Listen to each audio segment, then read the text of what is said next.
What's good, guys? And welcome to the Day 8 World Cup summary. We're looking at Groups G and H. Now, let's start off with Group G. Brazil, Switzerland, Cameroon, and Serbia. It's how it stands. After Cameroon and Serbia played one of the games of the tournament, a 3-3 draw, and after Brazil managed to edge past Switzerland. Now, let's talk about the crazy game that was Cameroon versus Serbia. You really knew it was going to be a crazy match before it even started with, the Andre Onana situation. One of Cameroon's star men literally had to dispute with the manager because of his playing style. Obviously, if you guys watched the opening game against Switzerland, you would see that this guy was playing like a holding mid sometimes, like a deep lying playmaker, because he was angry about the way the centre backs were progressing the ball, and he thought he might as well take matters into his own hands, like literally. But Rigobert Song, the former Cameroon player captain, was not happy about that and wanted him to be more traditional. But Onana said no, he refused. They had beef, and then before you know it, Ipasi, I think his name was in net. And boy, did he struggle in the first half. Serbia was really putting the pressure on the Cameroon, man. Cameroon were under siege. Seriously under siege. Especially at the end of the first half. Of course, Cameroon did take the lead. Castelletto actually scored against the run of play from a set piece. And it looked like Cameroon actually executed their game plan very well, Soak the pressure and then take your opportunities when you do attack and have the opportunity to create chances. But then, in added time in the first half, a double blow was inflicted. Strinja Pavlovic, the Salzburg centre-back, equalised in the 46th minute, and then 2 minutes after that, Sergej Milinkovic-Savic slotted one past the keeper, who should have done a better effort to make the save from the shot. He came off his hand, but boy, oh boy, he should have been more prepared to save it. And it just looked like, yeah, man, he's not the first choice, is he? So how much did he really expect? A last-minute change like that, it's obviously going to unsettle the team. And then in the second half, Cameroon showed that fight. They showed why they called the Indomitable Lions. Vincent Aboubakar came on. I don't know why they had Yates starting. I get it, Choupo-Moting's on form, but come on, you got to find place. You got to find a place in the team for one of the team's most important players. He's the captain, for flip's sake. Nonetheless, he came on, scored a goal, beautiful little lob, whoosh, over, Milinkovic-Savic. Yeah. And then he then set up the goal on the counter, setting up Eric Choupo-Moting to equalise 3-3. Throughout the game, obviously I did forget to mention that Serbia did make it 3-1, just after the second half. Alexander Mitrovic finally getting his goal, and then Aboubakar scored, and then he set up Choupo-Moting. And he looked good. He looked good.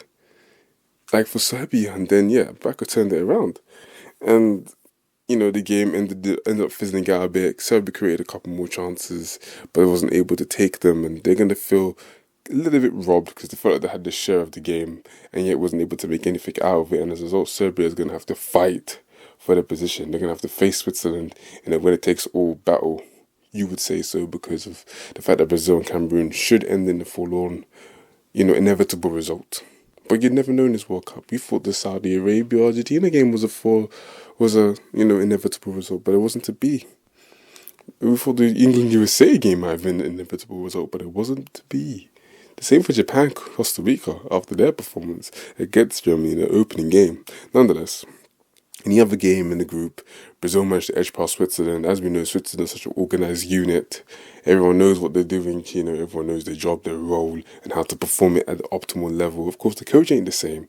They've got Murat Hakim now in charge, who said one of my favourite coaches of the tournament, about Breland Bolo completing his mission after scoring against his motherland. Nonetheless, obviously Brazil, as you would expect, found a moment of magic. Casemiro of all players fiercely volleying the ball via deflection into the goal after Vinicius' goal was ruled out for offside earlier.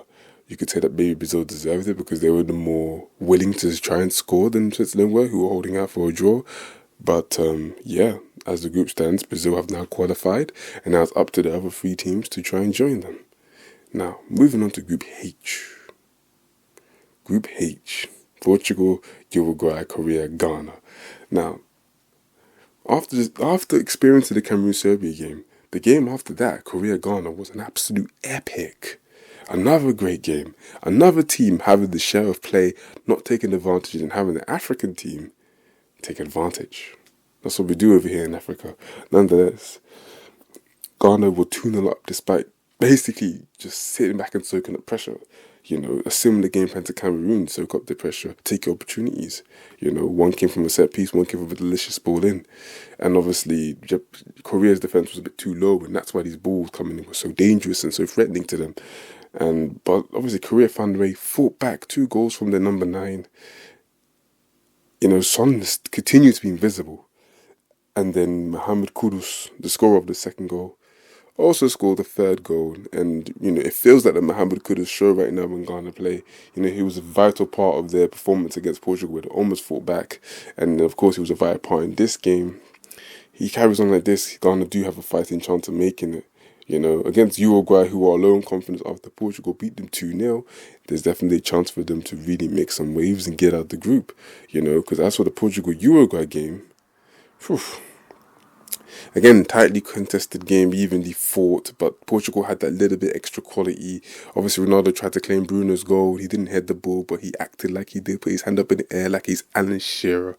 Nonetheless, we all know that it was Bruno's goal, and then he added on to it with a penalty after Ronaldo got subbed off, which meant he couldn't take the penalty. So Ronaldo might have felt like he was robbed of 2 goals there, but Bruno has those goals, and they were able to beat Uruguay, who unfortunately, we can see now that Cavani and Suarez are washed. Suarez in the first game, Cavani in the second. Like people have been saying, some players, this tournament is one too many for them. It's sad to see, shout out to Bentancourt, who almost scored one of the best individual goals of the tournament, but that finish was poo-poo, man. Not like he's finishing this season for Tottenham. But nonetheless, I think I'm going to end the summary here. Hope you guys enjoyed. And now we're going to move on to the final round of fixtures in the World Cup group stage, where each team are going to have to play, basically all the groups are going to play at the same time. So, unfortunately, less matches to watch, but hopefully more drama. See you guys in the next episode of Mini Football Logic. Mini Logic.